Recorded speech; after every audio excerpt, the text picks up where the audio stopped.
mais uma aula de história. Aqui é a professora Cristiane e hoje eu estou com um novo look, gente. Eu estou com uma camisa branca e ela tem estampas e desenhos assim na cor preta, beleza? E hoje nós vamos falar da atividade 5, sobre o pensamento e cultura do século XIX. É muito importante que a gente entenda um pouco de alguns termos para poder compreender o que a gente vai falar daqui para frente, né, na nossa matéria de história, tá bom? E é importante também para o 9º ano. Não se esqueça dela para o ano que vem, tá? Bom, a questão número 5, eu vou pedir auxílio aqui da minha equipe técnica para poder ler para vocês, já que eu não estou conseguindo enxergar muito bem, gente. Questão 5. Leia a fonte histórica abaixo e responda. Não vamos deixar a África para os pigmeus, quando uma raça superior se está multiplicando. Esses indígenas estão destinados a serem dominados por nós. O indígena deve ser tratado como uma criança e o direito eleitoral lhe é proibido pelas mesmas razões do álcool. Você deve identificar nas fontes históricas os conceitos estudados. Uma vez identificado, você facilmente irá responder as questões. E aí, gente? Por que no século XIX se tinha esse pensamento aí? Olha, gente, quanto preconceito. Olha, os brancos são uma raça superior aos pigmeus, aos povos africanos. Os povos africanos são considerados inferiores. Por que, gente, esse pensamento tão racista, tão equivocado de se achar superior, melhor? São conceitos tão errados. Não existe um melhor do que o outro. Nós somos diferentes, mas não existe um ser melhor do que o outro pela cor de pele ou pela cultura ser diferente. Isso é um pensamento, foi algo que foi criado na cabeça de muita gente no século XIX. Infelizmente, ainda está na cabeça de muita gente no século XXI. E daí a gente precisa identificar, e a gente tem várias questões com trechos desses escritos, desses pensamentos lá do século XIX, né, e que a gente precisa entender da onde vem, qual a origem. E você vai aprender nessa aula, tá bom? Me acompanha para você poder responder a questão número 5 e muitas outras desse caderno de atividades. Bom, o primeiro conceito que a gente tem aí que aprender é o liberalismo econômico. Ele surge lá no Iluminismo, mas eu vou falar de novo aqui para vocês, para a gente lembrar. O liberalismo é uma ideologia que defende a economia livre de intervenção governamental e a liberdade individual máxima para fazer escolhas de consumo através do capitalismo. E aí, gente, o que isso quer dizer? Quer dizer que o liberalismo econômico ele é contra a intervenção de um rei ou de um presidente, de qualquer tipo de governo nas questões da economia. Para eles, a economia ela se autorregula, ela não precisa de intervenção, né? Os preços eles se autorregulam pela demanda, pela oferta, né? E as pessoas têm total liberdade de fazer essas escolhas nas suas compras, escolher o mais barato para comprar, ou o mais caro, ou o melhor, ou o que tem mais, né? Então, com isso, não é necessário que haja uma intervenção do Estado sobre a economia. Já o socialismo é uma resposta ao liberalismo econômico. Então, liberalismo e socialismo são conceitos aí que a gente está usando que são relativos à economia, tá, gente? Economia e política econômica, ok? Para que a gente não faça confusões aí no século XIX. Socialismo, o que é? Toda doutrina que prega um sistema econômico e político que se fundamenta na socialização dos sistemas de produção. O que é sistema de produção? É a indústria, tá, gente? É algo que vai produzir alguma coisa, algo que vai gerar capital, dinheiro, e no controle estatal dos setores econômicos. Então, as indústrias, elas passam a ser de governo do Estado, elas são estatais no socialismo. Por isso é que é o oposto de liberalismo econômico, em que o governo não vai interferir na questão da produção, na questão do comércio, ok? No socialismo, sim. Ficou claro, gente? Qualquer dúvida, lembrem-se sempre de perguntar ao professor. O próximo conceito que a gente vai trabalhar é o conceito de nacionalismo.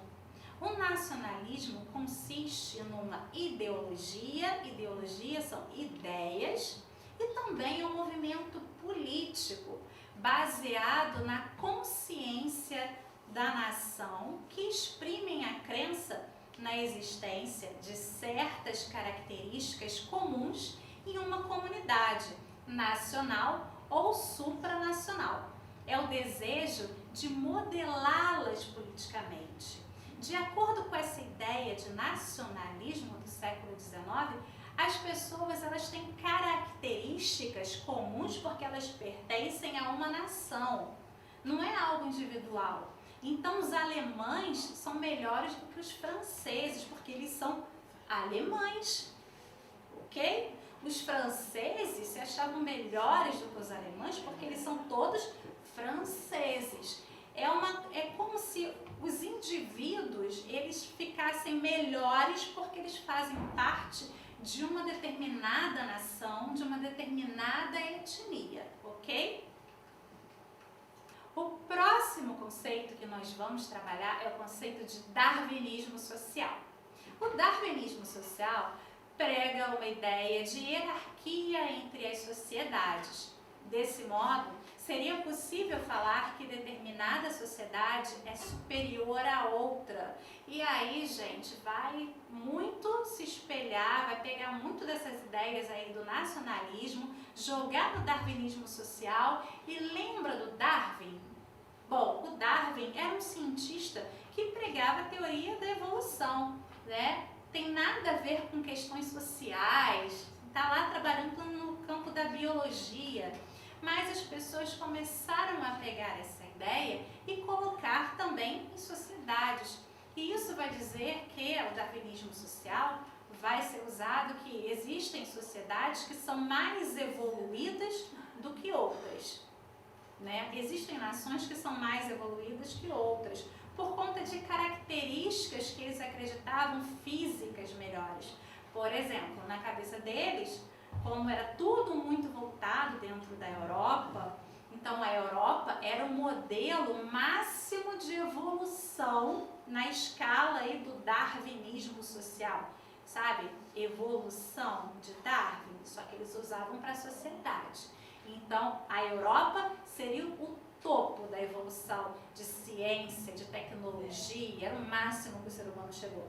E todas as outras sociedades que não tinham o mesmo desenvolvimento, não tinham a mesma cultura, porque muitas vezes, sei lá, não queriam, não eram os valores delas, elas eram consideradas inferiores.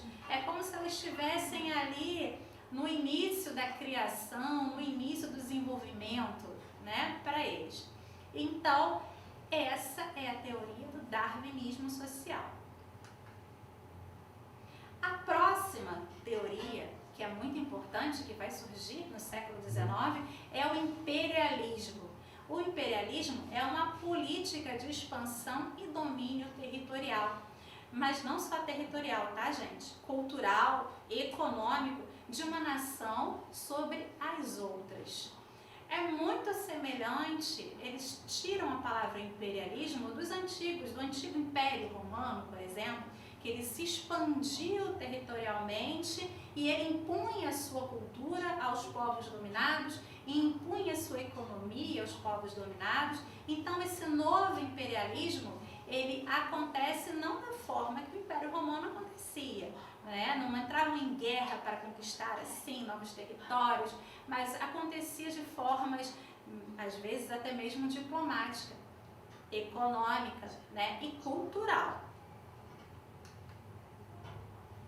O etnocentrismo, vamos guardar essa palavra, etnocentrismo, que vai indicar que um grupo de que alguns povos eram superiores a outros.